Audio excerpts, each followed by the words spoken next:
हर हर महादेव, जय भोलेनाथ। जैसा कि आप सभी लोगों को पता है कि सावन का अंतिम सोमवार और सावन कुछ ही दिन और बचा है। तो क्या आपको पता है कि वो महीना जब आसमान से सिर्फ पानी नहीं बरसता है, भगवान शिव की कृपा भी बरसती है। लेकिन एक सवाल, क्या आप जानते हैं कि सावन में क्या खाना चाहिए, क्या चढ़ाना चाहिए भोलेनाथ को? किस चीज़ से प्रसन्न होते हैं कैलाशपति? नहीं जानते? तो अब जान लो, क्योंकि अगर आपने इन बातों को दिल में उतार लिया तो समझो इस सावन में तुम्हारी झोली खुद भोलेनाथ भरेंगे। भोलेनाथ को कौन सा फल पसंद है? सबसे पहला पसंद है अंगूर। भोलेनाथ को अंगूर बहुत प्रिय है। क्यों? क्योंकि अंगूर सिर्फ फल नहीं, ये उस मीठे फल का प्रतीक है जो तपस्या के बाद मिलता है। भोलेनाथ को अर्पित करो और जीवन में मिठास देखो। दूसरा फल है केला।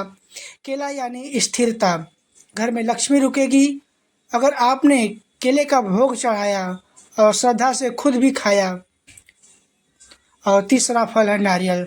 नारियल मत समझो एक साधारण फल है, इनमें 3 आँखें होती है जैसे त्रिनेत्रधारी शिव।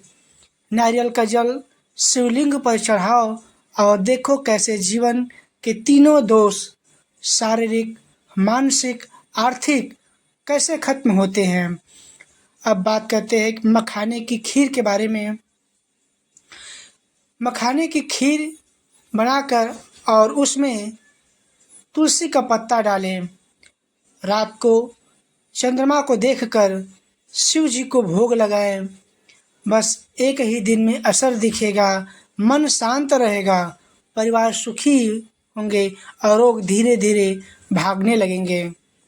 गुड़ और चने की दाल ये सिर्फ खाना नहीं है, ये संयम है, साधना है, सत्व गुण है। जो भी सावन में इसका सेवन करता है उसके घर में क्लेश नहीं टिकता, पति पत्नी में प्रेम बढ़ता है और जो अकेला है उसके विवाह के योग बनने लगते हैं। क्या आप पंचामृत के बारे में जानते हैं? इसका महत्व जानते हैं? चलिए आज समझते हैं। पंचामृत से शिव जी का अभिषेक नहीं किया तो क्या किया?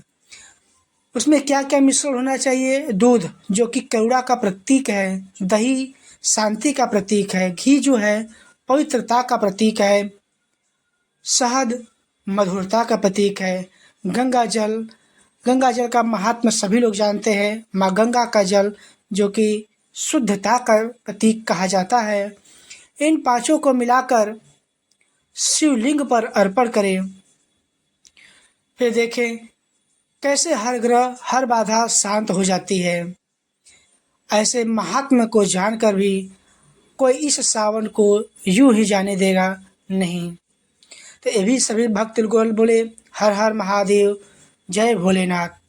अब आगे हम लोग देखेंगे कि कौन सा कर्म करने से भोलेनाथ नाराज हो सकते हैं, कौन सी चीज़ें दान देने से या उसका सेवन करने से भाग्य का उल्टा हो सकता है।